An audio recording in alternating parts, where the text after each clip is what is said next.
Hey guys, welcome back to my YouTube channel Chemistry with Ajit Amanth।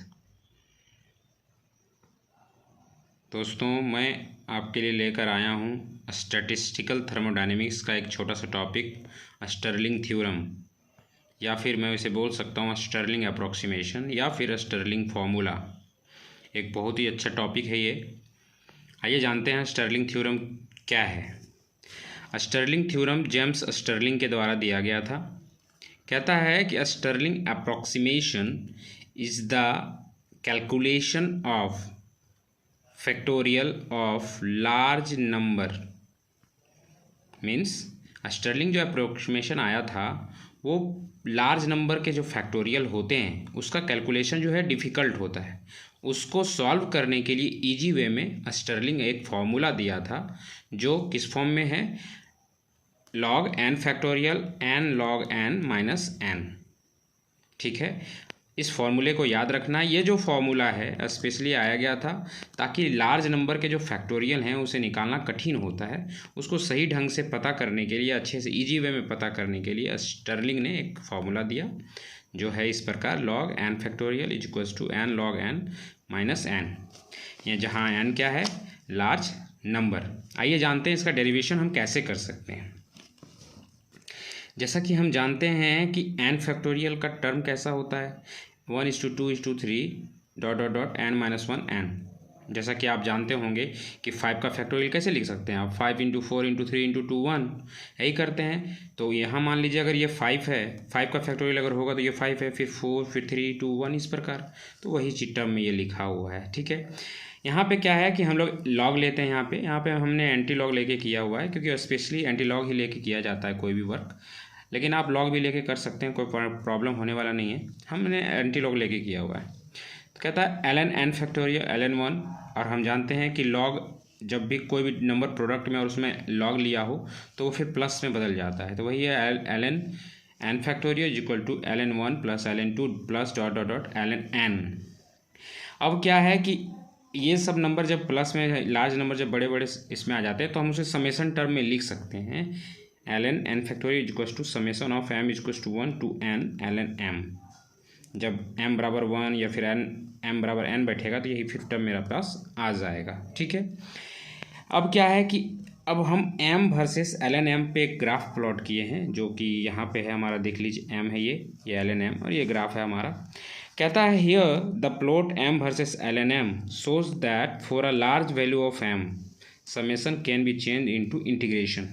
कहता है कभी भी कोई भी समेशन जब लार्ज नंबर वैल्यू का हो तो वो समेशन हमेशा इंटीग्रेशन में बदल जाता है।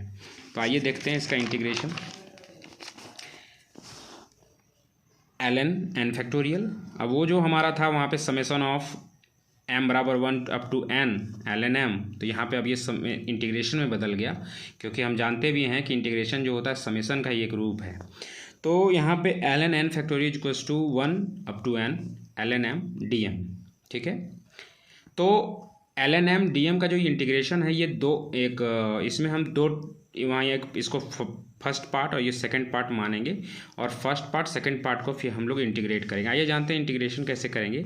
यहाँ पे है ln n factorial equals to, ये पहला पार्ट है, जो पहला फंक्शन हम रखे हैं, ये सेकंड फंक्शन है। तो पहला फंक्शन को कांस्टेंट मान के हम थोड़ा सा बाहर कर लिए पहले, यानी कि फर्स्ट फंक्शन को हम लोग पहले नहीं इंटीग्रेट करेंगे, पहले सेकंड फंक्शन को इंटीग्रेट करेंगे। तो हमने पहले सेकंड फंक्शन को इंटीग्रेट किया, जैसे डी हमारा है, फिर माइनस साइन, उसके बाद इंटीग्रेशन ऑफ फर्स्ट फंक्शन का डिफ्रेंसिएशन इनटू सेकंड फंक्शन का इंटीग्रेशन।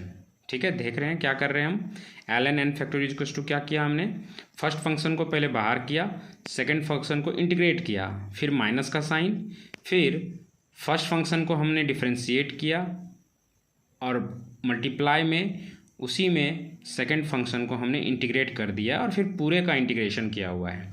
अब इससे जब हम अच्छे से इंटीग्रेट करेंगे तो हमें पता है कि dm का m होता है, तो ये टर्म मेरा अब पूरा कंप्लीट ले लिया, और ये तो हमें पता है lower limit and upper limit, minus integration of 1n ln m का जो डिफ्रेंशिएशन होता है वो होता है 1/m, तो 1/m रहने दिया, और ये जो dm आया उसका m आया, तो ये कट गया, बच गया dm। अब इसका जो हम सॉल्व किए तो हमारा सॉल्व करने के बाद लोअर लिमिट और अपर लिमिट हमारा बैठाने के बाद आया n ln minus one ln one minus n minus one. और n एक बहुत बड़ा नंबर है, और n जब बहुत बड़ा नंबर है तो ये n माइनस वन को हम लोग n मान लिए, तो वही लिखा हुआ ln n factorial equals to n ln n minus n, that is log n minus n। और n माइनस वन n क्यों लिए? क्योंकि n जो है बहुत बड़ा है वन से। ठीक है, कहता है this is the required Stirling formula, it is valid only for n when it is large numbers.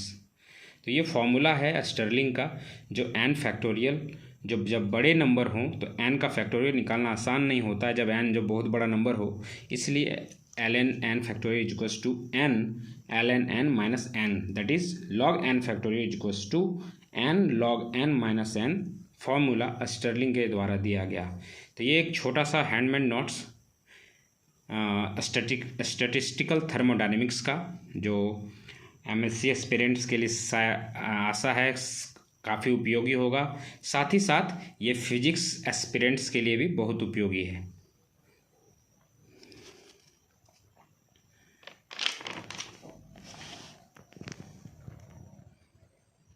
आशा है आपको ये टॉपिक समझ आया होगा।